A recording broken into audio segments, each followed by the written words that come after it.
Dzień dobry, witam serdecznie wszystkich obecnych w tej rozmowie. Są z nami tutaj Joanna Pawlik, artystka wizualna, oraz Grzegorz Pres i Paweł Królikowski, fotografowie, też zatem artyści wizualni. Ja się nazywam Iwona Kusz i mamy dzisiaj rozmawiać o spojrzeniu na niepełnosprawność. Tak chyba moglibyśmy zatytułować tę rozmowę, choć myślę, że być może w trakcie tego spotkania może nam się wyłonić wiele innych pojęć.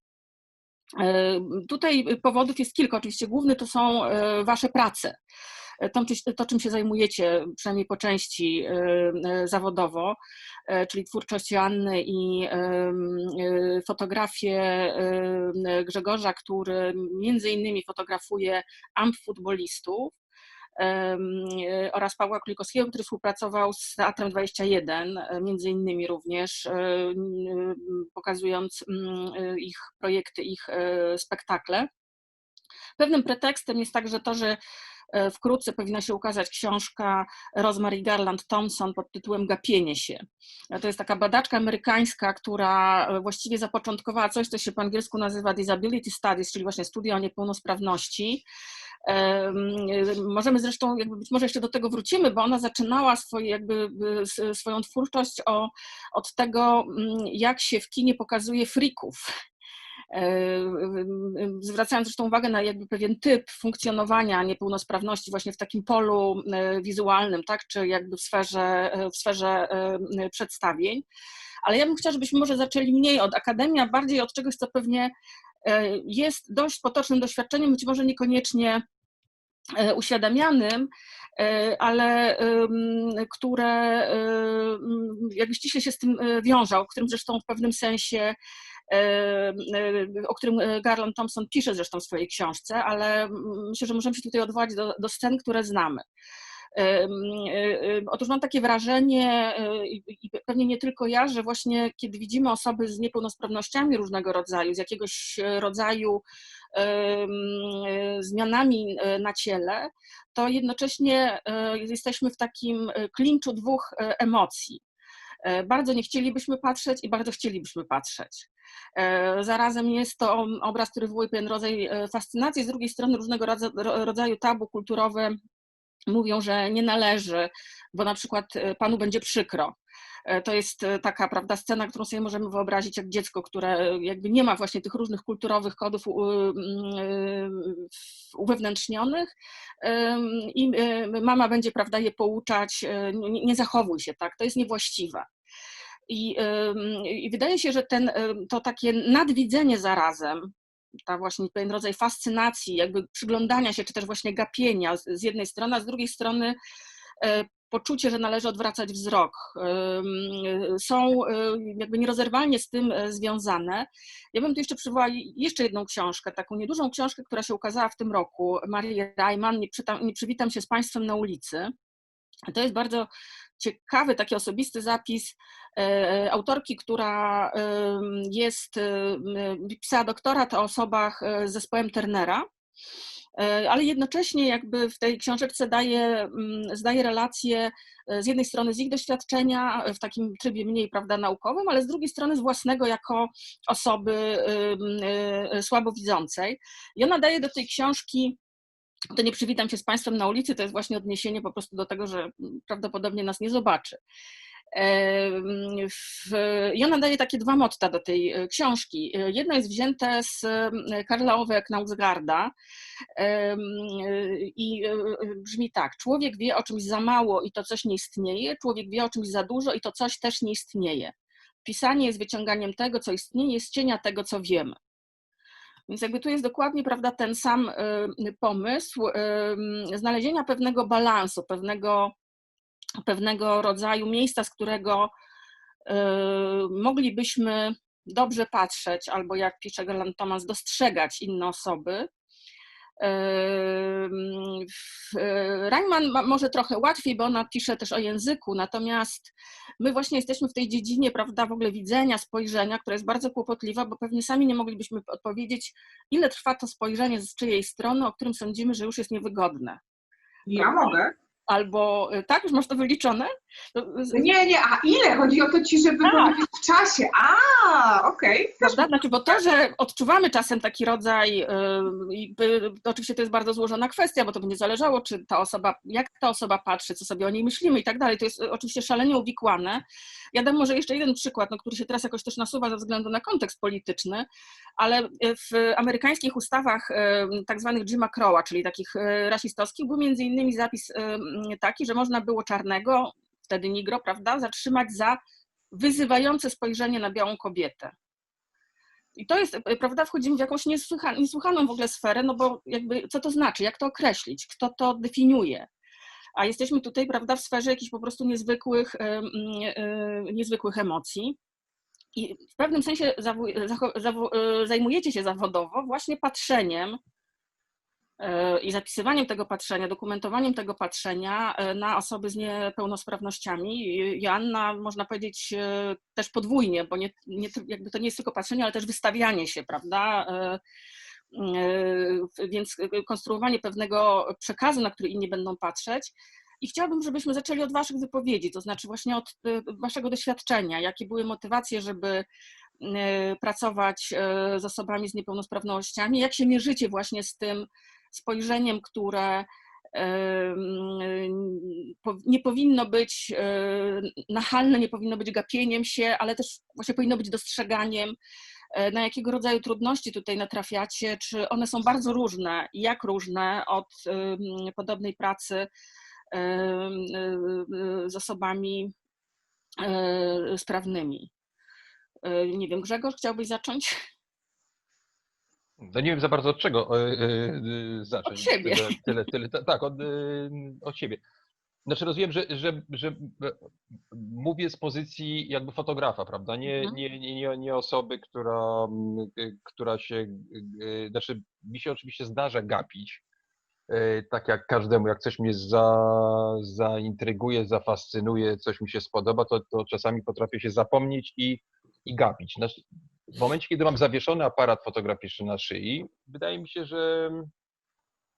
że to gapienie jest jakby jakby to powiedzieć, może nie wytłumaczalne, prawda? Bo by móc wykonać swoją pracę, czy chociażby zrobić zdjęcie, muszę się temu czemuś, temu komuś przyjrzeć, więc jakby, znaczy rozumiem dokładnie dwie strony. To, co dotyczy tej nadwidoczności pewnych osób, no to potrafi mnie to zainteresować do tego stopnia, że się gapię, jak i czasami również uciekam tym spojrzeniem, co się wiąże pewnie z jakimś strachem, by tego kogoś nie urazić, prawda, tym, że się mu przyglądam, że zauważyłem, że coś ma innego niż ja chociażby. Z tym, że tutaj jakby w trakcie pracy wydaje mi się, że te role się w pewnym sensie odwracają, bo ja wchodząc w powiedzmy środowisko, które mam zamiar sfotografować, udokumentować, jakby z kogoś nadwidocznego, czyli z kogoś tego, co ma ten aparat fotograficzny i będzie im się z bliska przyglądał, dzięki zaufaniu, jakie buduje z tymi ludźmi, staje się tą osobą niewidoczną. I myślę, że jakby przejście z tej jednej strony na drugą pomaga w dużym stopniu pracować, jakby tworzyć to co sobie zamierzyliśmy, prawda? Czyli przestaje być widoczny. No, to tak na wstępie, bo ja to tak bardzo patchworkowo, ja tak widzę, że zaczynam mówić, skakać po szufladach, ale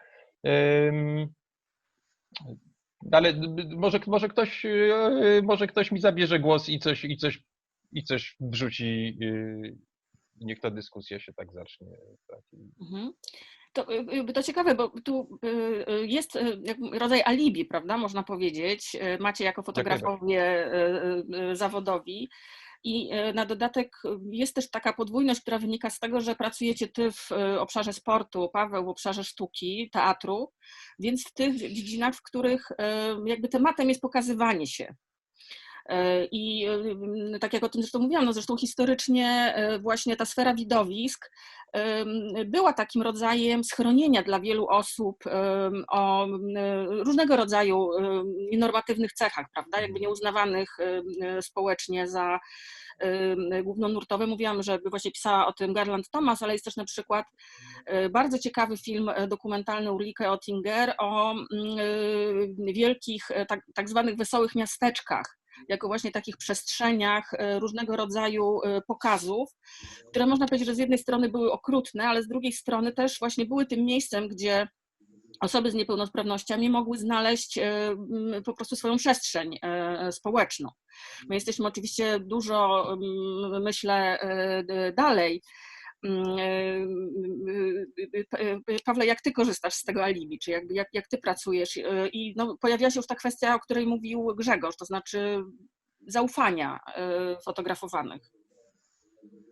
To jest dla mnie, wydaje mi się, jak mogę bazować na tych rzeczach, które robiliśmy z Teatrem 21, to mnie zawsze najbardziej jakby stawiało do pionu w całym tym zadaniu, które było do zrobienia, ponieważ ja się chyba najbardziej właśnie cieszyłem z tego zaufania, ponieważ to, tak jak Grzegorz wspomniał, kiedy jest ten aparat na szyi, czy kiedy robimy te zdjęcia, to nam otwiera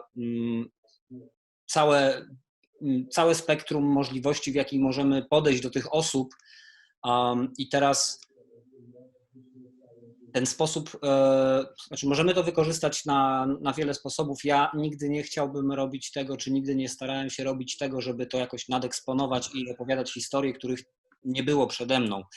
Dlatego to było w tym kontekście bardzo duże wyzwanie, dużo większe niż jakaś fotografia uliczna, czy rzeczy, które jakoś w obrębie mody kiedykolwiek robiłem, bo tam ta umowa społeczna, nazwijmy, to jest bardzo czytelna i wiemy, czego się spodziewać. Tutaj wydaje mi się, że podkreślę i będę to podkreślał zawsze, zaufanie, którym ktoś cię obdarza, kiedy, tak jak w przypadku tego projektu w Zachęcie, pokaz, gdzie były zgromadzone osoby z różnego rodzaju nienormatywnymi, nie wiem dokładnie, nawet właśnie na poziomie języka będę się gubił, więc jakby gdzieś tam na tym zdjęciu, jednym ze zdjęć, które podesłałem Wiki wczoraj, nazwałem to sobie po prostu niedoreprezentowaniem nienormatywności, czyli jakby osoby, które bardzo często,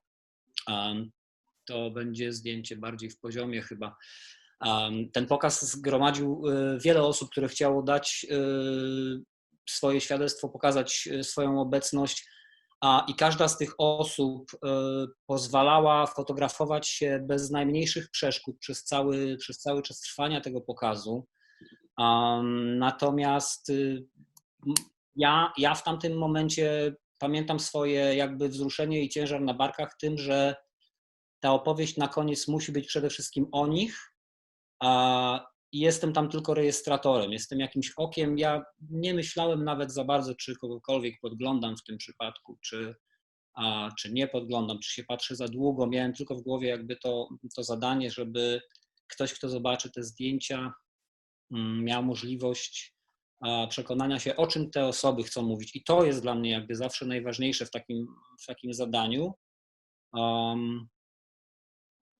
Więc to na pewno jest podstawowa różnica w mojej pracy, powiedzmy właśnie w obszarze niepełnosprawności, a w każdym innym, gdzie czy to zadanie jest dużo bardziej jasne, czy to jest cel gdzieś leżący poza samym planem zdjęciowym. Tutaj zawsze będzie mi chodziło o to, żeby być przekaźnikiem raczej, a nie twórcą nawet po prostu. Dziękuję. Wydaje mi się, że właśnie to jest ten kłopot, o którym mówimy od początku, prawda? To znaczy nie wiemy, jak patrzeć, nie wiemy, jak mówić. Tutaj bezustannie jakby borykamy się właśnie z takim oporem języka. Sądzę, że to słowo obecność, które tutaj padło, jest ważne. To odniesienie do obecności, prawda, przed kamerą. Joanna, jak to wyglądało u Ciebie? Ta praca w bunkrze to była pierwsza Twoja praca związana z niepełnosprawnością w 2010 roku? Ja zaczęłam pracować właśnie z wizerunkiem, tak można powiedzieć, osób z niepełnosprawnościami, czyli też ze sobą w 2008 roku. I to były filmy wideo, tak naprawdę to były właśnie dokamerowe performanse, w których występowałam ja. A potem, i one właśnie były w bunkrze sztuki na wystawie Balans też. I później zaczęłam właśnie zapraszać kobiety, dziewczyny z niepełnosprawnością ruchową, a tak naprawdę jakby celowo wybrałam dziewczyny po amputacjach, dlatego że sama uległam amputacji w wieku 10 lat, to znaczy wypadkowi i potem amputacji w wieku 10 lat. I często też tak jak tutaj troszkę zobaczycie przez chwilę, często też te właśnie prace wideo lub też fotografie właśnie one dotykały no, jakby ukazywania niepełnosprawności i jakby kobiecości, prawda? Także tutaj w jakimś sensie no też seksualności kobiecej. Dlatego właśnie w tym projekcie występują same kobiety jako też moje takie lustra, prawda, odpowiedniki. No więc no mogę powiedzieć, że no to moje spojrzenie siłą rzeczy różni się od waszych, no bo jakby jestem też jakby w grupie osób z niepełnosprawnościami, prawda. I jeśli chodzi o tą no, pracę i zaufanie, prawda, o których mówiliście, no to jest to u mnie jakby no taki troszeczkę samograj, prawda, no bo szczególnie właśnie to było z dziewczynami, prawda, które spotykałam, których wcześniej nie znałam, po prostu poszukiwałam ich, wiadomo, no online, przez znajomych, no to jeśli myśmy się spotykały, prawda, no to siłą rzeczy już było to, tak jak to Lidia Krawczyk nazwała właśnie w katalogu i w tekście do wystawy, nazwała to siostrzeństwo amputantek.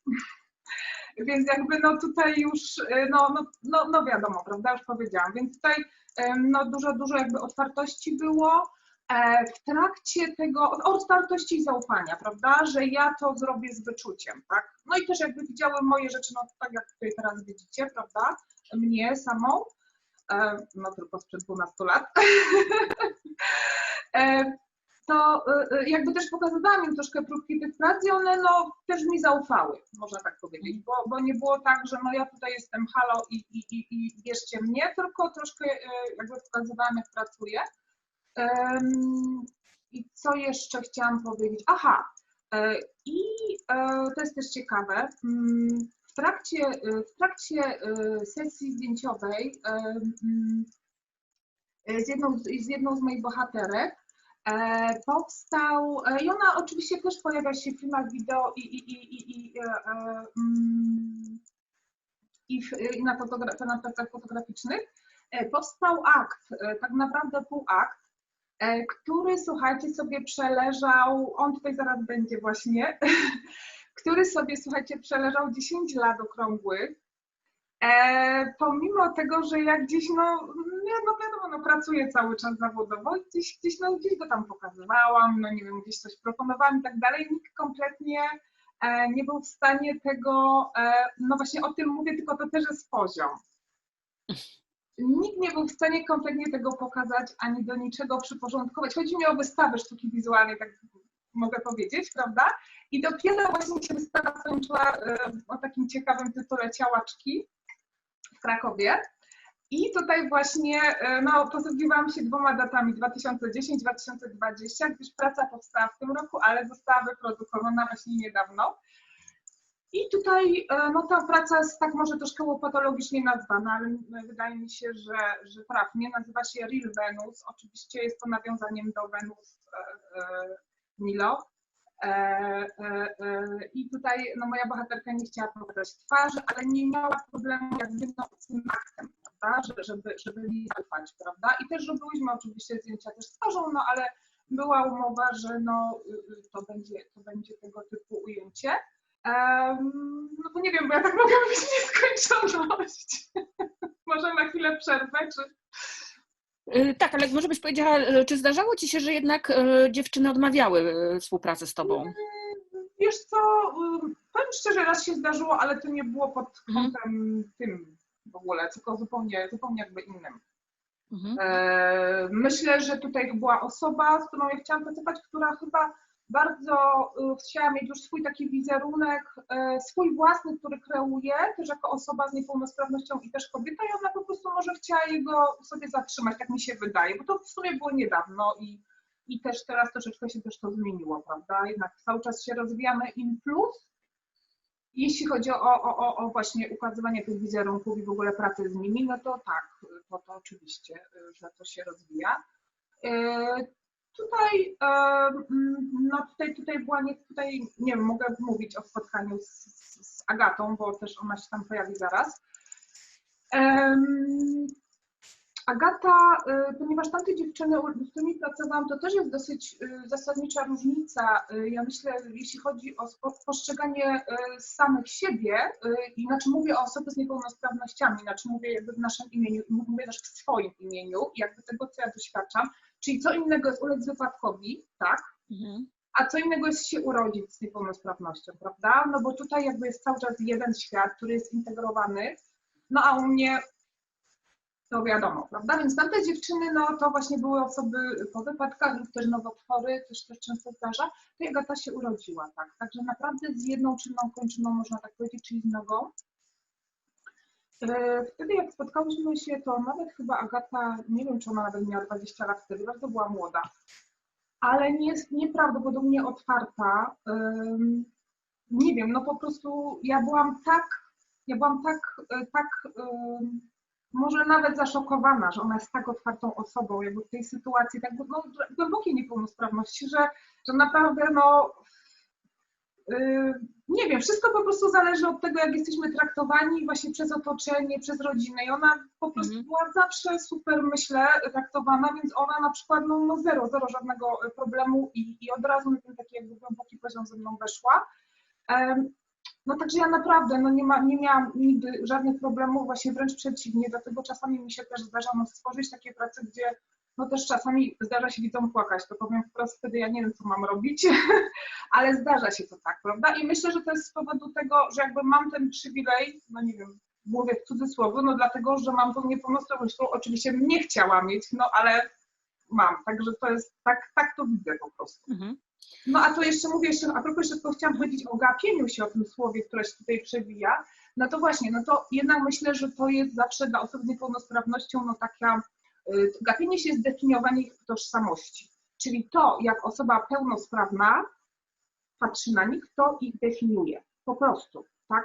I tutaj jakby można to rozkładać na czynniki pierwsze, prawda? Ale zawsze to jest jakby takie zainteresowanie, no, które może nie do końca jest chciane, ale oczywiście, jeśli ktoś jest, osoba z niepełnosprawnością, no świadoma tego, jakby siebie, to też nie zawsze się oczywiście zdarza, no to nie możemy temu się jakby dziwić, tak? Znaczy nie możemy jakby znowu żądać, żeby się na nas nie patrzono, prawda? Więc ja jestem oczywiście pomiędzy, tak jakby też mówicie, natomiast na pewno ja odczuwam po prostu totalne mega gapienie się na mnie, ja po prostu kuleję. No i to nigdy na mnie dobrze nie wpływa, ale staram się to zrozumieć, prawda? No to tyle. Ale może. właśnie, przepraszam, że ci wchodzę w słowo, ale czy rzeczywiście jest tak, że nie możemy przestać się gapić, tak? To znaczy, czy nie ma takiej możliwości, żeby... Znaczy ja mówię teraz do was dosłownie, nie możecie, bo się cały czas na mnie gapić. Ja samej sobie oczywiście zadaję to pytanie. Na pewno to jest trochę tak, że to zależy, prawda, od doświadczenia. No ja... No tak. Czy na ile, prawda, mieliśmy jakiś bliski kontakt z osobami z niepełnosprawnościami, na ile jakby właśnie w naszym otoczeniu po prostu było to normalne, przepraszam za słowo, ale właśnie trochę chodzi o taki rodzaj normalizacji, prawda, tej sytuacji. Ona zresztą ma różne oblicza. To ja tylko, powiem, mi się bardzo podoba ten pomysł z Wenus. On się może wydawać właśnie oczywisty i banalny, ale z drugiej strony on nam pewne rzeczy uświadamia, prawda? To znaczy, że tym ideałem kobiecego piękna jest rzeźba przedstawiająca kobietę okaleczoną, której nie znamy w tej postaci pełnej, prawda? To znaczy w takim sensie, że ta postać, oczywiście możemy sobie ją, nie wiem, dorysować, ale nie istnieje w wyobraźni zbiorowej w ten sposób. A zarazem, kiedy mamy do czynienia z ciałem, prawda, kobiecym, które określamy jako właśnie niepełnosprawne czy okaleczone, to ono się wydaje niepełne. Tutaj ty mówiłaś, prawda, o takim doświadczeniu utraty, które jest inne niż sytuacja, w której się wrasta w jakiś rodzaj doświadczenia.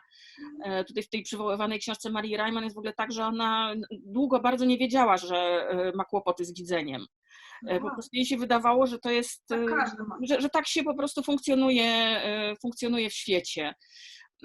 Więc w tym sensie, prawda, tutaj nie było tego elementu długo przynajmniej rozdarcia. W przypadku mężczyzn to jest pewnie trochę inaczej, to znaczy ja oczywiście tutaj też trochę sądzę na podstawie tego materiału zgromadzonego przez was jako artystów, w tym sensie, że oczywiście jak słyszymy, widzimy piłka nożna, prawda, sport, to tą kategorią jakby tym ideałem, do którego się zmierza, jest sprawność. Prawda, że jest się w stanie fizycznie wykonywać dokładnie to samo, co znowu normalni, prawda, mężczyźni. Ale tu jest, myślę, jeszcze jedna pułapka, przepraszam, że ja tak mnożę te trudności, ale tak mi po prostu wychodzi z tych wszystkich materiałów, bo znowu jeden z pierwszych akapitów w tej książce, czy jedna z pierwszych stron, to jest przywołanie takiego zdania: nie chcemy być dla was inspiracją. Czyli to jest sprzeciw właśnie wobec pewnego rodzaju takiego nadwidzenia, które mówi: o, taka niepełnosprawna, taka dzielna, prawda? Albo proszę, nie wiem, nie ma nogi, nie ma ręki, a proszę, biega albo skacze, prawda? W tym sensie, że nagle jakby ta niepełnosprawność staje się takim rodzajem tarczy i odznaki honorowej, która jakoś tam dodatkowo powiedzmy podnosi, prawda, wartość takiej osoby, a jak rozumiem jakby z tej interpretacji tutaj zaproponowanej przez autorkę, jest to pewien rodzaj paternalizmu właśnie. Prawda? To znaczy takiego właśnie spojrzenia z kolei protekcjonalnego, że proszę, ma gorzej, ja daję radę, prawda? Jest jakby kolejna tutaj dwuznaczność. Ona ma trochę też związek może z tym, jak ja o tym, na to już też zwracałam uwagę, no, pisząc do was, tak? Nie będziemy udawać, że rozmowa jest zupełnie nieprzygotowana i spontaniczna, że bardzo często w związku z tym, prawda, są te nisze osobne dla osób niepełnosprawnych, które inaczej funkcjonują w różnych wymiarach: społecznym, właśnie widowiskowym, oczywiście komercyjnym. Czy jakoś z tym się spotkaliście? To znaczy, czy wy jako patrzący, albo też wy jako po prostu osoby, które słuchają być może, czy spotykają się z reakcjami tych osób niepełnosprawnych, które są zarazem aktywne w różnych dziedzinach, prawda, życia społecznego właśnie, jako sportowcy, czy jako aktorzy, albo performerzy. Jeszcze raz pytanie, proszę powtórzyć, bo tak. Czy miałeś do czynienia z takim właśnie poczuciem, że można powiedzieć pewnego odwrócenia, to znaczy tego spojrzenia, które jest pozornie dowartościowujące, podkreślające właśnie takie szczególne zasługi osoby z niepełnosprawnością, która tak świetnie daje radę, ale właśnie które w istocie też jest rodzajem zepchnięcia w pewną niszę, pewien rodzaj takiego obszaru. No to sobie teraz tutaj mamy te sporty dla niepełnosprawnych, a tutaj są te teatry dla niepełnosprawnych, prawda? Tutaj jest ta sztuka, która ich dotyczy. Znaczy nie, no ja osobiście nigdy tego w taki sposób nie traktowałem. Znaczy jeśli chodzi o, jakby muszę oddzielić AMP Football, w którym się zajmuję od prawie 10 lat i przez chyba 7 czy 8 lat fotografowałem reprezentację Polski, jak i potem kluby, bo już jest 6 klubów na terenie całej Polski. Więc jakby oddzielną sprawą jest sport i sport wyczynowy, ponieważ to są rzeczywiście, to nie są, znaczy to są sportowcy. W związku z tym oni są w większości sprawniejsi, silniejsi niż normalny ktoś, pan X, który sobie idzie ulicą. W związku z tym ja ich zawsze traktowałem jako jakby taką oddzielną, znaczy sportowców w pewnej dyscyplinie sportu, która nazywa się amp-football. Trzeba mieć o jedną kończynę mniej, żeby móc w tą grę grać i tyle. Jeśli chodzi, no to akurat mamy zdjęcia tak, amp-futbolowe, więc może bardziej przy tym zostanę. Oczywiście na początku, chociażby pierwszy trening, na który przybyłem, jakby zwracałem uwagę na rzeczy, na które teraz w ogóle nie zwracam. Fotografie, które wykonałem w ciągu tam pierwszych dni, pierwszych treningów, w ogóle tych fotografii nie ma w moim jakby takim głównym zestawie amp futbolowym.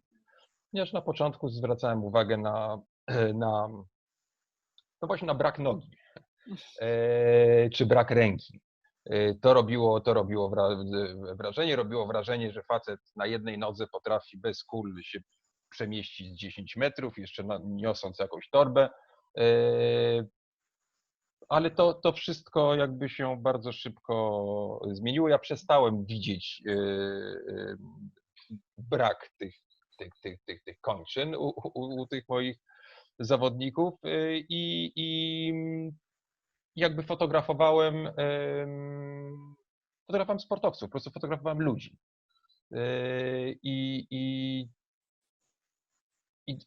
też to jest dosyć, znaczy tak jak kiedyś, nawet jakby trudno było, znaczy nie zwracałem uwagi na osoby niepełnosprawne. Znaczy widziałem je, ale bardzo szybko o nich, sądzę, zapominałem. Tak teraz, jak widzę kogoś po amputacji, uśmiecha mi się twarz, w sensie mam ochotę podejść i porozmawiać. To samo dotyczy osób z zespołem Downa, z którymi też pracowałem przez długi okres. Więc jakby bardzo się na nich otworzyłem. Chociażby po miesiącu znajomości z tymi moimi piłkarzami okazało się, że na Facebooku mam 40 znajomych bez nogi, co było też tak dosyć takim, w sensie w życiu bym się nie spodziewał. Ale tak, no rzeczywiście 10% moich znajomych to są osoby po amputacjach lub z wadą wrodzoną, ale jakby to nie ma znaczenia, bo mówimy o ludziach. Jakby że nie mają jednej kończyny, było pretekstem jakby do zaczęcia robienia materiału na temat, ale tematem nie było to, czego oni nie mają, tylko to, co mają. I to nie to, czego nie potrafią, tylko to, co potrafią. A często potrafią rzeczy,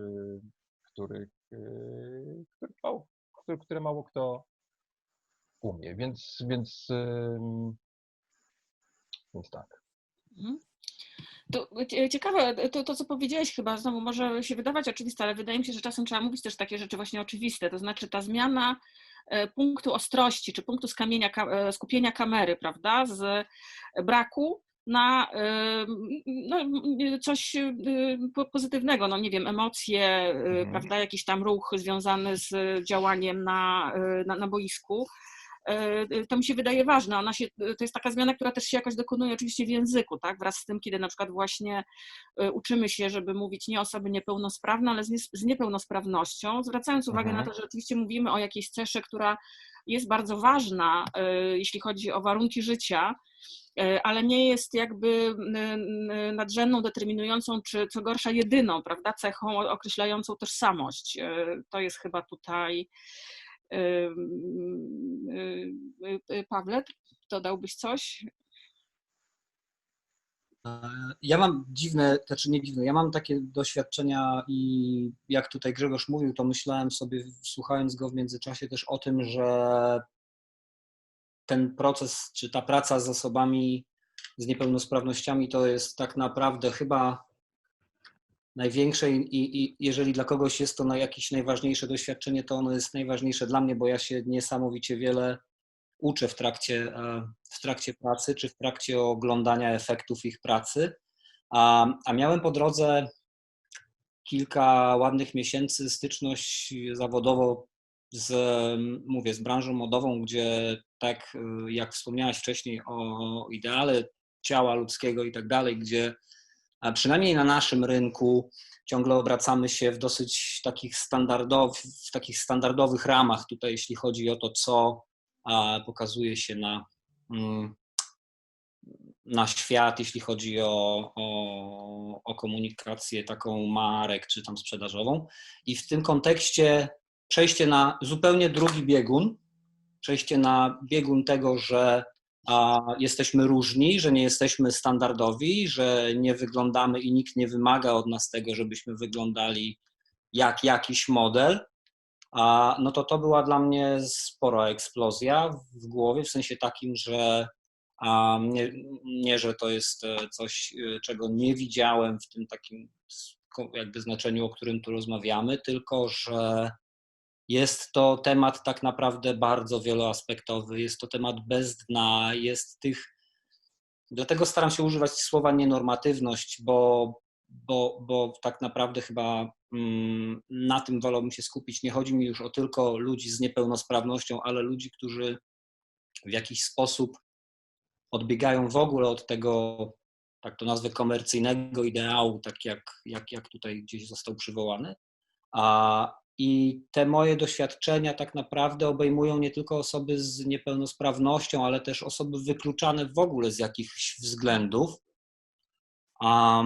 I tak zauważyłem po sobie, chodząc po mieście, czy pracując właśnie z Teatrem 21, że tak naprawdę to ja wyciągam z tego ogromną lekcję. Mam nadzieję, że ktoś, komu pokazuje te zdjęcia, też one coś dają do myślenia, ale zauważyłem sobie tutaj takie właśnie, tak jak to, co widzimy tutaj, taką składkę z 2 zdjęć, gdzie następuje pewnego rodzaju, ale nie wiem, czy to jest mechanizm obronny, co to jest w nas, że tak jakoś myślimy, czy zachowujemy się.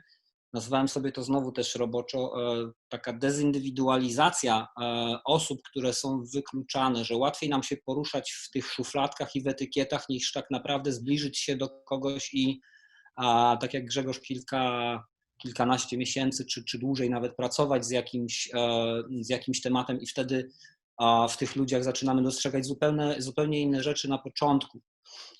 Dezindywidualizacja to byłaby jedna rzecz. Tam wcześniej jeszcze mieliśmy, tutaj powiedzmy, gdyby się zatrzymać, to kiedy przyszedłem do domu, bo nie oglądałem tego w trakcie, zobaczyłem to zdjęcie, no to wczoraj zastanawiając się nad tym, jakiego rodzaju błędy gdzieś popełniamy, no to też dla mnie jest kwestia spłaszczania wizerunku takich osób. Bardzo łatwo ja sam gdzieś, pierwszy mój odbiór indywidualny jest taki, że konfrontuję się z tym, że mam całą masę jakichś już wgranych w BIOS krótkich podsumowań na temat tych ludzi, którzy gdzieś żyją czy w innych miejscach, czy wykonują inne czynności, bądź niektórych czynności nie mogą wykonywać, nie mogą w pełni uczestniczyć w życiu z jakiegokolwiek powodu. I to jest to doświadczenie, które w pracy z osobami czy wykluczonymi, no mówię, wykluczonymi i wykluczanymi notorycznie z jakichkolwiek powodów jest dla mnie największą lekcją i myślę, że to jest też największe chyba zadanie i największa siła tkwi w tym, żeby skupiać się na pokazywaniu wieloaspektowości tego, co może stać się powodem wykluczenia. I to jest tak naprawdę w mojej sytuacji fotografa coś, co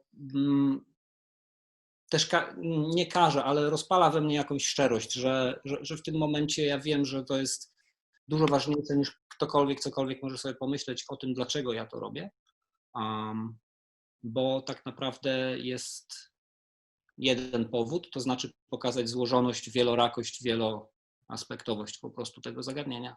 Nie wiem, czy odpowiedziałem na... Tak, znaczy nie wiem, czy tu się da wyczerpująco odpowiedzieć, w takim sensie, że no, dla mnie przynajmniej to jest jakby taki temat ciągłego namysłu. Chciałabym Cię jeszcze zapytać o jeden projekt z tych, które oglądałam, konkretnie o Trolle Teatru 21. Tak, bo tam jest jeszcze inny jakby pomysł na pokazywanie. Rozumiem, że on wynika trochę z kontekstu po prostu określonego spektaklu, ale to jest ukrycie się za maską. Mhm. Prawda? To był Twój pomysł, teatru, zespołu? To był pomysł teatru i te trolle, myślę, też są takim... Ta maska jest narzędziem, żeby może trochę, bo to był spektakl adresowany w ogóle do bardzo młodych ludzi, jeśli się nie mylę, do klas 1, 3, 4, takich naprawdę młodych ludzi w szkole. I jakby przesłanie, które z niego biegło, tam jeszcze były w cyklu zdjęcia, gdzie te trolle chowały się po szafach, gdzieś tam za meblami. Ten spektakl praktycznie odbywa się bez słów. I jest okazją dla obu stron do uczestniczenia, do zderzenia, do otarcia się o siebie i do przekonania się cieleśnie zupełnie, że te trolle chyba tak naprawdę siedzą w naszych głowach. To już tak od początku naszej rozmowy mi się nasuwa to powiedzonko, nie wiem, roboczo tłumacząc z angielskiego, że to, co widzisz, to tak naprawdę jest tylko w twojej głowie. I tam chyba w oryginale jest, że piękno jest w oczach patrzącego, ale chodzi o to, że tak naprawdę widzimy to, co chcemy widzieć, a zajmując się fotografią mamy tę możliwość, że stawiamy ludziom przed oczami to, co mają zobaczyć i możemy to tak zaprojektować, żeby w jakiś sposób edukować, czy dawać okazję do właśnie zderzenia się z rzeczami, które gdzieś tam mamy pochowane, tak jak te wyobrażenia na temat tych trolli. Ciekawe było to, co potem słyszałem od Justyny, że te dzieci w ogóle się tych trolli nie boją, że one też częściowo że nie rozumieją, tylko że ich reakcje były zupełnie zaskakująco pozytywne na te trolle, bo to, co gdzieś wcześniej już tutaj padło, że kiedy mamy małe dziecko, ono nie ma narzuconych tych wszystkich społecznych wgrywek takich w BIOS-ie, że tak należy to postrzegać, że tak należy to... Coś jest nie tak. Tak, to dla nich to jest po prostu świetna zabawa i ktoś przyszedł do klasy i w ogóle możemy mówić. Tylko dla mnie jakby super plusem z tego spektaklu jest to, że to jest takie czysto fizyczne, bo to się odbywa w klasach, to nie jest jakby taki typowy spektakl, gdzie mamy tą czwartą ścianę, czy nawet jeśli jej nie ma. I w tym momencie te maski, no to tak jak wracając do początku, był to ich pomysł, natomiast wydaje mi się, że może gdzieś na tych zdjęciach widać to, że to są jednak poprzebierani ludzie, którzy, w sensie, wiadomo, że to widać, tylko że chodzi mi o to, że jest to po prostu narzędzie do oswajania jakiegoś wyprojektowanego strachu, a nie tak naprawdę jakaś tylko czcza przebieranka. Więc no tak, to zdjęcie w ogóle wysłałem jako hasło praca i nadzieja, w takim sensie, że miało być pokazane jako ostatnie z tego spektaklu, natomiast wiadomo, rozmawiamy na żywo i różnie się to toczy, że w tym przypadku, gdzie te trolle wychodzą z tych szaf i naprawdę robią inwazję na szkołę, a te dzieci kompletnie się ich nie boją, że to może dawać nam nadzieję do tego, że ta nasza praca ma że niesie ze sobą jakiś efekt, taki przyziemny zupełnie efekt, że się edukujemy nawzajem po prostu i poznajemy lepiej. O to jestem spokojna. Też teraz mówiłeś właśnie o tej deindywidualizacji, nawet to, prawda, że aktorzy teatru występują jako aktorzy z imieniem, nazwiskiem, prawda, że następuje jakby rodzaj takiego przekroczenia znowu pewnego wyobrażenia społecznego, że to są ci z Downem, wszyscy tacy sami, prawda, właśnie nie zindywidualizowani, co słusznie powiedziałeś, że to dotyczy bardzo różnych grup. Mnie się dlatego właśnie ten projekt wydawał ciekawy, bo mój pierwszy odruch, ja nie widziałam tego spektaklu, kiedy patrzyłam na zdjęcia, to pierwszy odruch był taki, że czy te maski nie służą ukryciu, prawda? Właśnie temu, żeby coś zasłonić i potem te twoje wyjaśnienia jakby to potwierdzają, że nagle sobie uświadamiamy, że czasem maska może paradoksalnie coś bardzo dobrze pokazać i tutaj ten efekt oswajania też wiem, że spektakl kończy się ich zdjęciem, więc to nie jest, prawda, jakaś forma takiego kompletnego zamknięcia, ale tutaj to, myślę, ciekawie gra. A w pewnym sensie ciągle tutaj w tych waszych projektach jest właśnie ta gra z różnymi istniejącymi już przedstawieniami, wyobrażeniami, nie tylko związanymi zresztą z niepełnosprawnością, prawda? Kiedy patrzymy na, nie wiem, plakaty czy zapowiedzi spotkań futbolistów, one są oczywiście bardzo wyraźnie stylizowane na takie plakaty, prawda, po prostu piłki nożnej, to znaczy one są z tego samego świata wyobrażeń. Bardzo ciekawy jest ten projekt Pocztówki Janny, który właśnie odwołuje się do takiej formy bardzo oswojonej, na którą często nie patrzymy, no bo co tam pocztówka, prawda? Jakieś takie gotowe, ready-made, jakieś takie gotowe obrazki, które po prostu już wielokrotnie widzieliśmy. I nagle tu się pojawia jakiś rodzaj zakłócenia w tym pięknym obrazku związanego z tym, że, prawda, zwykle takie na przykład obiekty są sfotografowane bez ludzi, a tu pojawiają się ludzie i nagle też musimy się skonfrontować właśnie z tym innym obrazem. Wydaje mi się, że to jest jakaś taka bardzo inspirująca lekcja patrzenia. Ja wiem, że to jest może ryzykowne pytanie, ale czy ty byś umiała, Janna, zdefiniować takie właściwe widzenie? Bo powiedziałaś tak, że no już jesteś przyzwyczajona, że się gapimy, ale może możemy się dowiedzieć czegoś na temat tego spojrzenia, które nie jest gapieniem się. Wiesz co, ja myślę, że chyba, bo to gapienie, jakby to, które mi przeszkadza, myślę, że nie tylko mi, ale oczywiście mogę mówić tylko o sobie, no to ja myślę, że to jest na tak zwanej ulicy w cudzysłowie, no bo to oczywiście może miejsce publiczne, tak, powiedzmy sobie to, prawda, bo właśnie to jest jakby to spojrzenie, to gapienie, które definiuje osobę z niepełnosprawnością przez społeczeństwo, tak? Ten tak zwany performance społeczny się wtedy wydarza, tak? Wymiana tych spojrzeń jeśli to jest jakby już w relacji, którą już mam nawiązaną z osobą, prawda? To mnie to nie, jakby to jest dla mnie okej, prawda? Ale no właśnie wiecie, no to jest coś,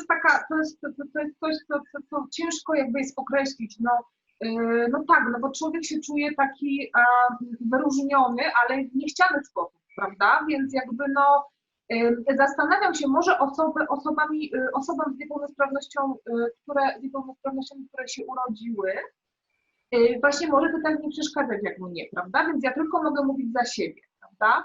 I tutaj jakby no tak to mogę określić, ale mnie się jest ciężko do tego przyzwyczaić, a to już teraz zdradzę swój wiek, 36 lat, czyli po prostu długo, tak? A dalej mam problem jakiś, pomimo tego, że pracuję z tym tematem, prawda? No bo to jeszcze jest jakby coś, co ja cały czas oswajam sobie i też staram się innym i tak dalej, i tak dalej. Ale jeszcze plus, tutaj to, no bo to jakby nie wybrzmiało, no a to jest jakieś takie clue u mnie, to jest też, to dotyczy też to spojrzenie też kobiecości, tak? Mhm. I tego, co od kobiety się wymaga. Tutaj to wspomniałeś o modzie, prawda, o przemyśle modowym, ale to w ogóle nie o to chodzi. Tutaj jakby no świetną książkę zaczęłam ostatnio czytać, to jest stara książka Mit urody. I tutaj po prostu jest o kobietach i o panach, o mężczyznach, jaka jest różnica, jeśli chodzi o te wymagania wizualne, prawda? I właśnie urody, wyglądu, prawda? Czyli tego, co powinno być idealne. I tutaj jakby to też to pytanie, to co zacytowałaś na początku, jeśli możesz przypomnieć tej książce, która się ukaże, to było bardzo fajne, ciekawe. Mówię, że my nie chcemy być, jak to było? Nie chcemy być inspiracją dla nikogo, to o to chodzi? Tak. Chcemy być dla was inspiracją. Tak. tak, dokładnie. Wiesz co, no, to jest świetne, tak? I ja to totalnie rozumiem i to super, jakby tak było, żeby nie trzeba było być tą inspiracją, ale to jeszcze nie jest ten czas, tak? Jeszcze nam troszeczkę brakuje na świecie społecznie, wszędzie, tak? To nie wiem, czy to się kiedykolwiek wydarzy. Jakby oczywiście, że to, co wy mówicie, Grzegorz i Paweł, to jakby jest dążenie właśnie do tego, ale jednak to cały czas się pojawia, że jednak jest tak, prawda? No bo po prostu, no bo jest ta inność, jest ten tak zwany z dużej litery inny, prawda? Czyli osoby z różnego rodzaju niepełnosprawnościami. Plus jeszcze, co chciałam podkreślić, myślę, że jest duża różnica na korzyść panów z niepełnosprawnościami, kobiecość kobiety z niepełnosprawnością, tak? Dlatego ja jakby pracuję z tym i są osoby, i ja jestem dla siebie jakby tym tematem i inspiracją, no i będę to robić, bo jakby odbiór tego ciała kobiecego z niepełnosprawnością jest totalnie nieakceptowalny, tak? Tak można powiedzieć w dużym skrócie. Więc ja będę sobie pozwalać to eksplorować, bo oczywiście to jest jeden z wątków mojej pracy. Tutaj się tak pojawiają, znikają te zdjęcia, nie wiem, to może się by pojawił ten akt, nie wiem, czy jest taka szansa. Takie z paprociami zdjęcie. Nie. Tu go widzę, tutaj się pojawia podświetlony, ale się jeszcze nie... Może poczeka? O. I tak... To zdjęcie zrobiłam w 2008 roku, to jest mój, taki, można powiedzieć, autoportret, to jest akt, tak? Tu to jest jakiś kolejny krok właśnie w oswojeniu tej niepełnosprawności kobiecej, prawda? No tak, myślę, że mi to dosyć dużo kosztowało odwagi. Znaczy nie sam ten akt, tylko później upublicznienie i ten wizerunek on się pojawia, nawet się pojawił na okładce jakiegoś tam kwartalnika o sztuce i tak dalej, on sobie gdzieś tam swobodnie funkcjonuje w sieci. No i właśnie to był dla mnie taki bardzo jakiś tam właśnie ważny krok i najodważniejszy, tak można powiedzieć, bo później już jakby nie powtórzyłam tego aktu sama ze sobą. Też jakby w swoich pracach, ale może się skuszę, bo to też jest ciekawe, może jakaś taki rodzaj też pamiętnika, tak jak te pocztówki, bo pocztówki, tak jak mówiłaś, to jest taki projekt, który już też trwa od dłuższego czasu, ponieważ jest związany z moimi podróżami i on będzie trwał, dopóki tam będę mogła na tej jednej nodze stać. To nie jest takie łatwe, tak? Ustać sobie na jednej nodze tak nieruchomo. A też ta fotografia i mam też jakby serię innych fotografii związanych, też jest związana właśnie z kobiecością i z niepełnosprawnością i z ograniczeniami, które są związane na przykład z modą, tak? Czyli ja nie mogę chodzić na wysokich obcasach, tak? Czasami dziewczynom się udaje, ja nie mam takiej możliwości, znaczy dziewczynom po amputacjach, ja nie mam takiej możliwości i te obcasy są bardzo wysokie, którego akurat nie widać i tak jak widzicie, na jednej rękę zastępuje, nogę zastępuje ręka i nazywa się, też ja takie proste tytuły czasem wymyślam, ale tak już mam, nazywa się fake leg, czyli wiadomo. Także tutaj jakby jest taka kompilacja, prawda? Kobiecość inna i plus jeszcze tutaj jakby te narzędzia kobiecości, które czasami są tą torturą, których jedne kobiety nie chcą, ale ja na przykład bardzo bym chciała chodzić na obcasach, tak? I tutaj to jest takie moje, gdzieś wyjawienie tego. Także to też chciałam właśnie, o tym chciałam powiedzieć, bo tutaj jakby myślę, że to jest ważne, prawda? Ale jakby to, co powiedziałam, że chciałabym, żeby tak było, ten cytat, który powiedziałaś, prawda? Ale to jeszcze... Jeszcze musimy być inspiracją. To znaczy, ja myślę, że to zawsze chyba będzie tak, że czerpiemy każdy z nas ze swojego własnego doświadczenia, tak? Tutaj bardzo wyraźnie chodziło właśnie o taki rodzaj trochę takiej dzielności, którą traktujemy z poklepywaniem ramion, prawda? To znaczy, tak. Jesteś taki dzielny, taki niepełnosprawny dzielny, prawda? Masz ten medal, ale on jest oczywiście w zupełnie innych kategoriach niż te, które naprawdę uważamy za ważne. Tak. Ale z drugiej strony może trochę masz rację, bo przepraszam za słowo, ale w takiej politycznej perspektywie być może trzeba jednak nad tymi tak rozumianą inspiracją, nad tymi właśnie gestami pracować, bo to też sprawia, że coś się w tym polu społecznym, również politycznej widzialności zmienia, prawda? To znaczy, no, trzeba było ileś razy pewnie powiedzieć, że ci niepełnosprawni sportowcy są właśnie dzielni, po to, żeby mieli to, co mają sportowcy pełnosprawni, to znaczy emeryturę, tak, olimpijską. Tak, oczywiście. Oczywiście możemy dyskutować, nie chcę teraz otwierać całej dyskusji na temat tego, jaką rolę w ogóle pełnią dzisiaj sportowcy, prawda, zawodowi i tak dalej, to jest inna rzecz, ale że coś, bo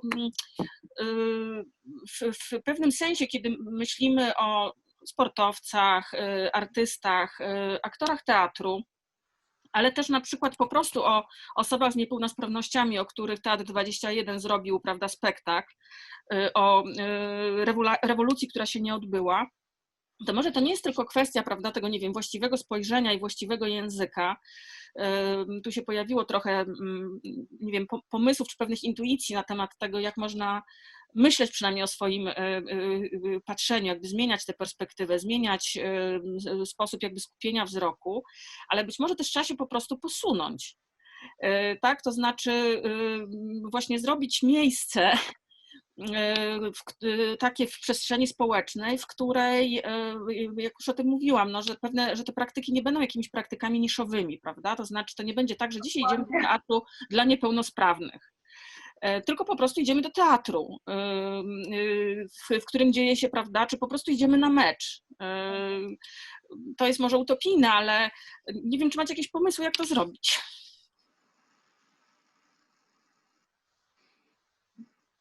Nie no wiesz, no to co ty robisz, to oczywiście byłoby wspaniale, ale no tak troszeczkę chciałabym nawiązać, no jedynie mogę nawiązywać w sensie do jakby swoich doświadczeń tak naprawdę, więc jakby chciałam na przykład tej fotografii, tak, Lindbergh, tak, no i powiedziałam 10 lat, tak, i tu oczywiście jest ta różnica, ja mogę mówić o sztukach wizualnych najbardziej, chociaż też udało mi się popełnić no niedawno z Instytutem Teatralnym też spektakl, który tak naprawdę tematycznie jest, można być tożsamy z rewolucją, której nie było, bardzo podobne jakby tematy poruszamy. To jednak no, jest temat konstrukt wizualnych, no to po prostu jakby jest taka bardzo duża przepaść między no, tak zwanym Starym Zachodem, prawda? Szczególnie Wielką Brytanią, na przykład i Stanami Zjednoczonymi.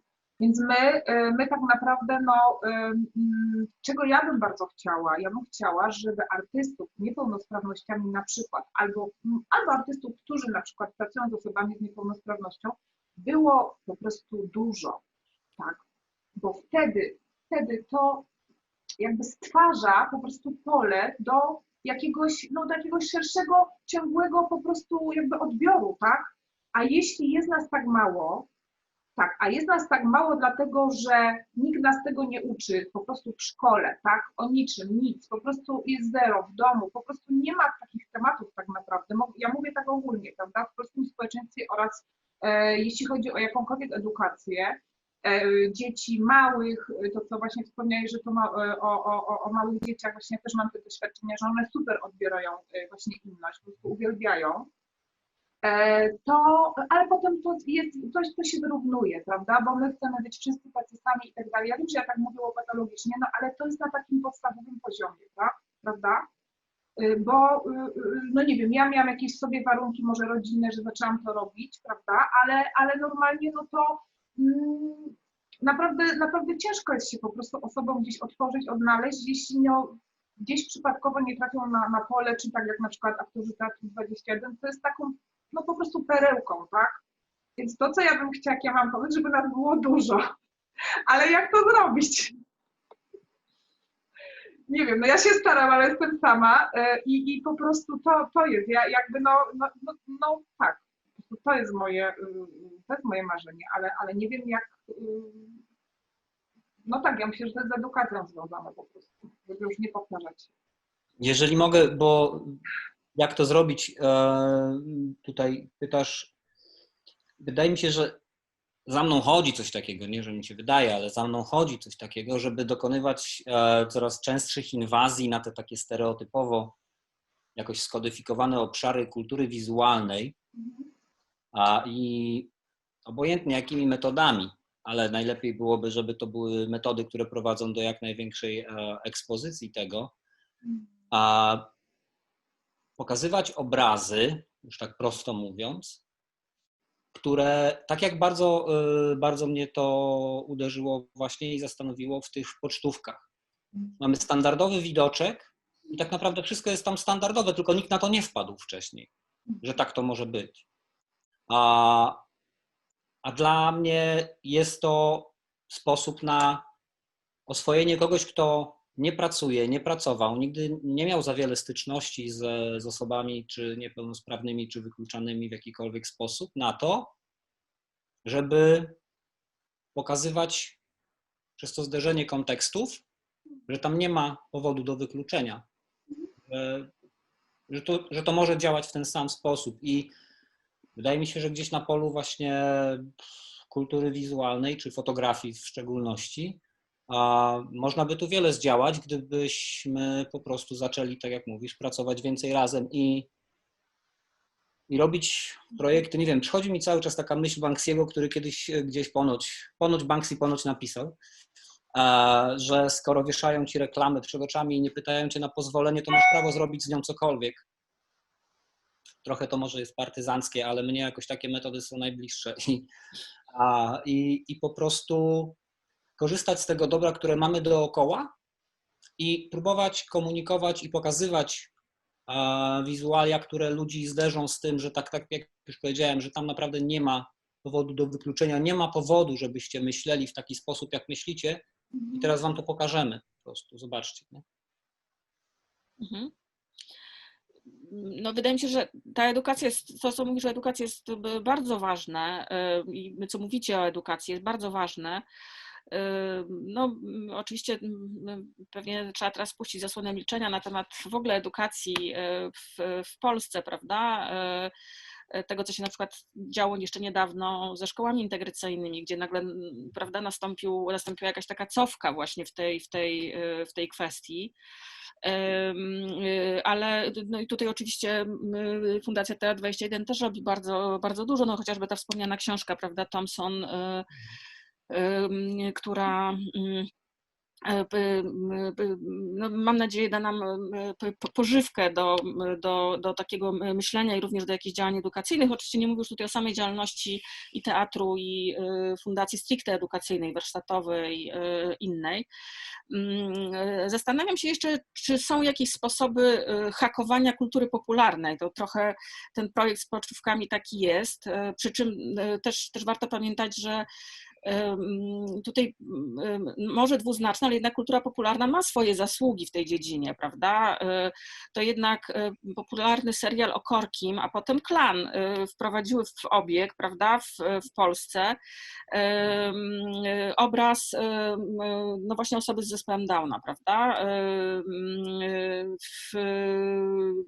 I można się straszliwie tego czepiać, to znaczy tego, w jaki sposób, prawda, jest prowadzona akcja, jak się tam różne przeszkody usuwa. Jeżeli dobrze pamiętam, Klan to była połowa lat 90., kiedy ten serial startował, to Maciek był adoptowanym dzieckiem, prawda, więc na przykład to już od razu usuwało pewną część problemów tych rodziców. Ale jednak, prawda, w tym serialu, który miał olbrzymią oglądalność, właśnie nagle pojawiał się taki temat, jako po prostu część życia rodzinnego, tak? O tym są te seriale, przynajmniej na początku. Potem oczywiście czas trwania oraz odchodzenie kolejnych aktorów zmusza do nieprawdopodobnych zwrotów akcji. To jest pewne utrudnienie w utrzymaniu pewnego rodzaju właśnie takiego rytmu codzienności. Czy w tej dziedzinie tutaj byłyby, zresztą no, podobnie sport, prawda, też funkcjonuje, jest z tego głównego pola mainstreamowego. Wielokrotnie tutaj w rozmowie powracał kontekst modowy i to nie tylko dlatego, że Paweł fotografuje modę, ale też dlatego, że sami w swoim patrzeniu, prawda, na te projekty odnosimy to do tych nadnormatywnych, prawda, nadwidzialnych, pięknych przedstawień. Czy można by pomyśleć jeszcze o jakichś innych formach właśnie takiego przejmowania tego mainstreamu w sferze wizualnej? Znaczy, ja chciałam powiedzieć, że no, klan i kropka, tak? No tak, I teraz słuszna uwaga. więc jakby niech to świadczy samo dla siebie, po prostu spójrzmy zasłonę milczenia, jak na edukację, ale teraz był, i ja go nie oglądałam, Down the Road, tak? Pojawił się w TVN-ie. Nie wiem, czy słyszeliście, nic nie wiem, nie wypowiadam się, tylko wiem, że to dotyczy zespołu Downa, ten jakby serial, taki serial, no nie wiem, to chyba nie jest serial w sensie tak jak Klan, tylko że to jest chyba o podróży osób, tych osób, prawda? No jeśli ktoś chyba widział, to okej.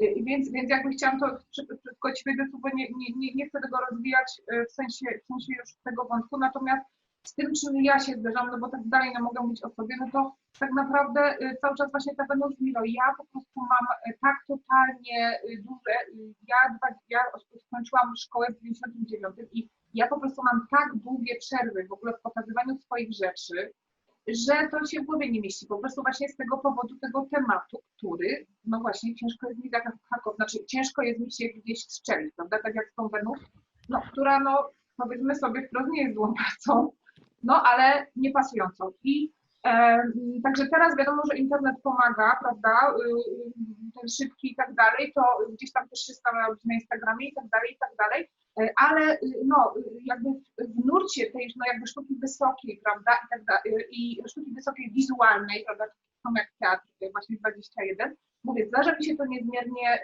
rzadko, żeby no gdzieś te moje prace były pokazywane, no typu rzadko, no to dla mnie jest jakiś duży projekt z ważną instytucją, no to jest powiedzmy raz na rok, 2 razy w roku, no to nie jest zbyt też często, chociaż no to i tak jest może często jak na to, że są to gdzieś instytucje wiodące, ale nie mam nikogo, po prostu nie mam jakby, nie widzę nic, żeby się coś pojawiało, ja nie widzę. Są rzeczy właśnie modowe, gdzieś tam widziałam w internecie się pojawiają, prawda, i one są w internecie, też dziewczynami, chyba po amputacjach, ja nie wiem o niczym. Też tak a propos i ja nie mam pomysłu, ja się dobijam, ja się odbijam od drzwi, o ministerstwo, po prostu o wszystko i po prostu nie mam żadnych jakby też finansowych narzędzi, żeby coś sama zrobić i po prostu taka jestem pod tym kątem tak troszeczkę czasami no sfrustrowana, prawda, no także to jest bardzo trudne, bo właśnie no jest ta bariera no tego gdzieś tam też odrzucenia, bo nie ma tego oswojenia, no czyli edukacja. Ja myślę, że znaczy z tego, co widzę od tych kilkunastu lat, jak pracuję z osobami z niepełnosprawnościami, że ogólnie jest małe zainteresowanie od strony twórców, od strony artystów, od strony fotografów. Ja przy Amp-Footballu przez 7 bitych lat byłem sam.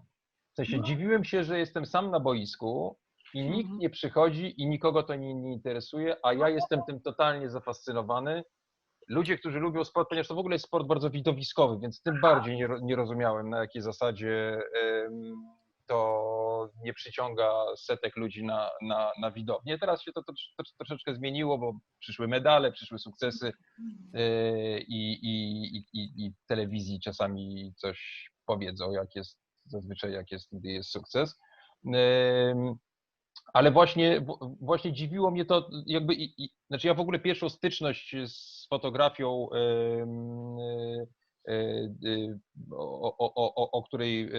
o jakiej rozmawiamy, miałem kilkanaście lat temu, gdzie trafiłem przypadkowo na olimpiadę specjalną osób niepełnosprawnych umysłowo. To były takie mistrzostwa Europy i trafiłem na dyscyplinę, która nazywa się trójbój siłowy. I tam osoby z zespołem Downa podnosiły ciężary. Zrobiłem z tego materiał, byłem zachwycony, ale właśnie to, co wtedy mi jakoś tak do tej pory pozostało w głowie, że ja miałem pełną swobodę pracy. Znaczy robiłem różne dyscypliny sportu w moim życiu i zazwyczaj miałem świadomość, że jest nas 20 i robimy to samo i jaki to w ogóle ma sens. Tak tutaj wiedziałem, że jestem sam i dotyczyło to i tego trójboju siłowego, i Amp-Footballu, Do tej pory ja byłem za futbolem na 2 mistrzostwach świata, i w Meksyku, i w Rosji. I tak samo wydawało mi się, że jestem, no było paru fotografów, powiedzmy, z lokalnych gazet, czy zresztą no, zawodowców jakby specjalnie nie spotkałem. Teraz jest inaczej. Teraz ja już nie jestem fotografem reprezentacji Polski, bo troszeczkę jakby wpadłem w rutynę i tak już nie wiedziałem za bardzo, co fotografować przez te 8 lat fotografowania. Do tej pory jeżdżę na zawody, ale już jako taki kibic, wierny kibic. I to samo było podobnie było z Teatrem 21, gdzie jakby Justyna Zawczyk zaproponowała mi tą przygodę. I tak już, ponieważ wiedziała, że się zajmuję futbolem i jakby tak to tak w ten sposób do mnie dotarło. I też oczywiście po spotkaniu z aktorami no miałem ochotę opowiedzieć, znaczy nawet nie, że ochotę, po prostu non-stop na okrągło o nich opowiadałem. I opowiadałem również moim różnym przyjaciołom, którzy są z branży filmowej, są dokumentalistami i tak dalej. I namawiałem ich, żeby postarali się zrobić jakiś dokument o nich, że to jest niewiarygodny. Praca tych aktorów nad przygotowaniem przedstawienia jest pasjonująca, w sensie przyglądanie się temu jest naprawdę bardzo, bardzo ciekawe i nikt się tym nie zainteresował. W związku z tym ta edukacja nie ma skąd nadejść. Ja czuję taką misję, ale ja zawsze czułem taką misyjność, ja przez to, że byłem przez lata i do tej pory się czuję fotografem prasowym, że po zrobieniu zdjęcia natychmiast je trzeba pokazać. I ja mam to do tej pory, że jakby robię dla tego mojego potencjalnego odbiorcy i może być to jedna osoba, którą sobie zwizualizowałem, jak jakieś szersze grono. W każdym razie robię to zawsze z myślą o odbiorcy, żeby to puścić w świat i żeby to się rozeszło. W sensie nie żeby oceniano moje zdjęcia, jak żeby ludzie dowiedzieli się, że w ogóle jest takie zjawisko jak aktorzy z zespołem Downa, czy Teatr 21, czy Amfootball, czy cokolwiek innego. Więc tutaj to jest apel bardziej do twórców. Bo oczywiście ja się bardzo cieszę, w sensie cieszę. Gdyby był tłum chętnych, to być może w ogóle bym jakby nie spotkał tych ludzi. A dzięki takiej sytuacji, a nie innej, przeżyłem coś niesamowitego i wydaje mi się, że to są takie mam w sobie najgłębiej te chwile pracy właśnie przy tych tematach, o których teraz rozmawiamy. Coś takiego jest w tym, o czym jest trudno zapomnieć. O. Paweł? Ja się zawiesiłem na tych zdjęciach. Nie, zgadzam się z tym, że jest to nie do zapomnienia, i to nie dlatego, że jest to coś innego niż powiedzmy na normalnej próbie takiej rutynowej, teatralnej, bo w kontekście teatru wydaje mi się, że Teatr 21 ma też do zaproponowania coś absolutnie wyjątkowego, jeśli chodzi o pracę aktorską. Pierwszy raz to zobaczyłem przy Statku Miłości, bo to był pierwszy spektakl, który zobaczyłem na KST parę lat temu, że to jest istne laboratorium wszystkiego, co w teatrze można oglądać. To znaczy i słowa, i emisji głosu, i gestu, i ruchu. Tam wszystko wymaga dużo więcej pracy, przez co staje się dużo łatwiej obserwowalne, a przez to też dla kogoś, kto patrzy z uwagą, no jest to kopalnia przemyśleń i jest to tak naprawdę, czy ja uważam, że cała ta akcja z Teatrem 21 to jest jakiś megadar po prostu, bo nie wiem, w jakim innym miejscu można by być tak blisko teatru w istocie takiej tej materii, tej mechaniki teatru, która buduje dopiero znaczenia i co tak łatwo przychodzi nam oglądać, na scenach, powiedzmy, teatrów dramatycznych pozostałych innych niż Teatr 21. A więc to jest na pewno, a przy tym za każdym razem, kiedy spotykam, czy gdzieś przy okazji właśnie festiwalu, czy po pracy z nimi, to są to ludzie, którzy absolutnie nie mają problemu z tym, żeby wejść. Znaczy ja czuję płynącą od nich po prostu nieustannie lekcję dla siebie i z tym większą chęcią też wykonywałem te wszystkie zadania, ponieważ wiedziałem, że tak naprawdę to, co na samym początku gdzieś zaznaczyłem, że ja mogę być tylko przekaźnikiem tego, co oni robią i co oni mają do opowiedzenia. To też stawia fotografa trochę w jakiejś takiej sytuacji, gdzie no nie wiem, jakiego słowa tutaj użyć, ale tak naprawdę trzeba się dostroić do tego, co się dzieje w 100%, a nie próbować narzucać swoje jakieś wizje, które się przygotowało w domu.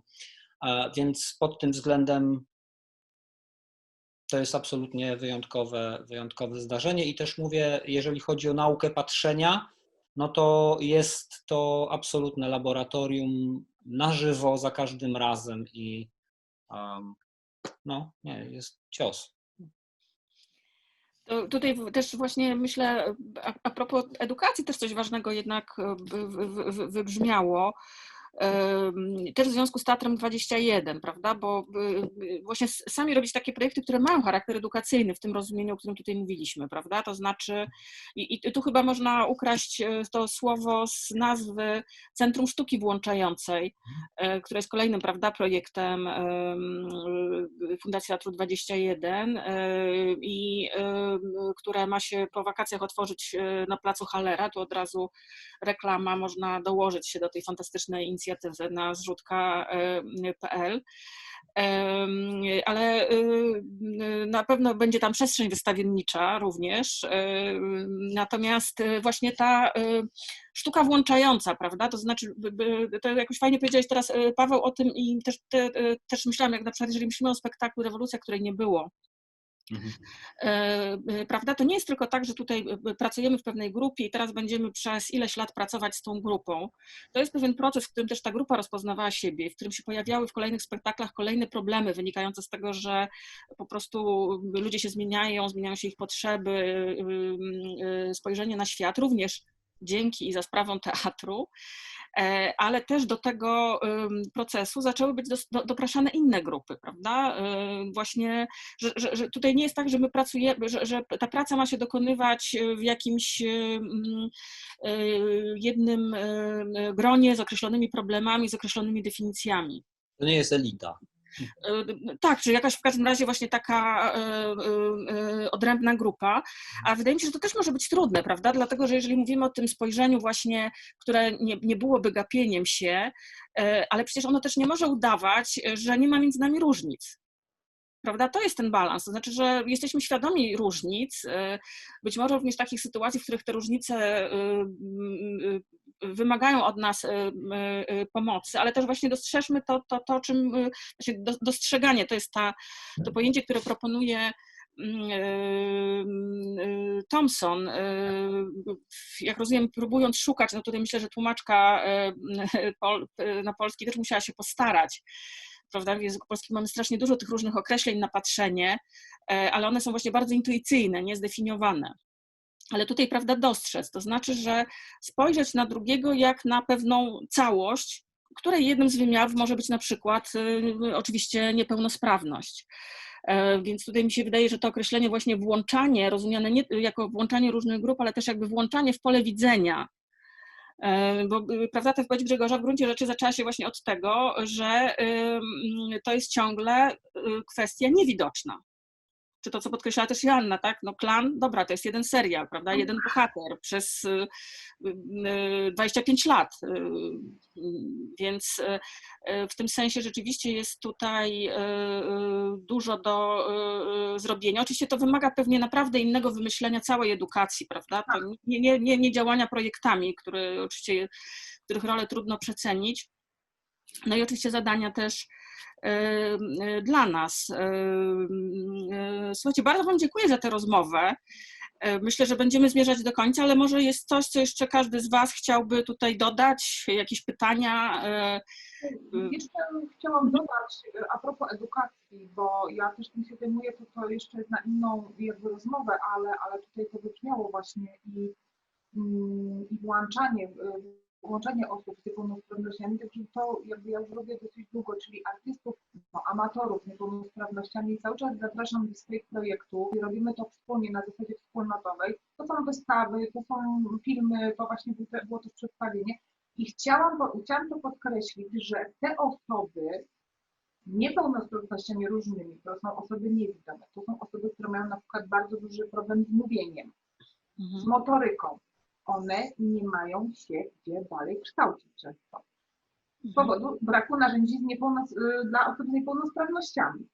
I one właśnie jakby w tym swoim braku wykształcenia pozostają amatorami, prawda? Więc jakby dla tych osób też nie ma często jakby drogi rozwoju, tak? I ja tak właśnie tak kulawo po swojemu coś tam próbuję, ale to wszystko są takie narzędzia, no nie ma jakichś oddolnych po prostu w ogóle narzędzi, dlatego ta edukacja to jest moim jakimś, w ogóle mam hopla na tym punkcie, no ale też no samemu jest ciężko coś zrobić, no ale to jest bardzo, bardzo ważne i ja z tymi osobami rozmawiam właśnie osobno i dlatego też to centrum mi się wydaje, no będzie wspaniałe, no taką mam nadzieję i bardzo się z tego cieszę i w ogóle no sama ta nazwa jest też super. No niestety to jest też sprawa systemowa, ta edukacja, prawda? Nie tylko oddolna, ale tu ja bym bardzo podkreśliła, bo mi też zapadła bardzo w głowę taka rozmowa kiedyś z Justyną Sobczyk na inny temat zupełnie, ale chociaż w pewnym sensie na temat edukacji, na temat kształcenia edukatorów kultury, czy animatorów kultury, czy takich, my teraz mamy w Instytucie Kultury Polskiej kierunek, który się nazywa Sztuki Społeczne. Justyna miała taką dosyć długą wypowiedź na temat pewnego rodzaju nieskuteczności teatru, czy takiej potrzeby robienia projektów, które mają efekt społeczny, rzeczywisty, dają ludziom narzędzia do tego, żeby się czuli lepiej w świecie. I oczywiście ja to w ogóle rozumiem, ale im bardziej o tym myślę, no teraz oczywiście siłą rzeczy, oglądając też Wasze projekty, tym bardziej myślę, że naprawdę to jest trudne bez tej przekładki, jaką jest sztuka i jaką jest wytwarzanie obrazów, dobrych obrazów w przestrzeni publicznej. Że to jest jakby tutaj nieodzowne. Znowu wiem, że może to się wydawać banalne i oczywiste, ale jak sami mówicie, nie jest Was tak wiele, więc być może nie jest to takie oczywiste. Nie. Mam nadzieję, że może za jakiś czas się spotkamy i będziemy mieli do powiedzenia o trochę większej liczbie projektów i działań i efektów tych działań. Raz jeszcze bardzo Wam dziękuję za tę pracę i za rozmowę. I do zobaczenia, mam nadzieję, kiedyś jakoś na żywo. Jasne. Dzięki, dziękuję bardzo. Dziękuję bardzo. Pozdrawiam. Dziękujemy. Dziękuję.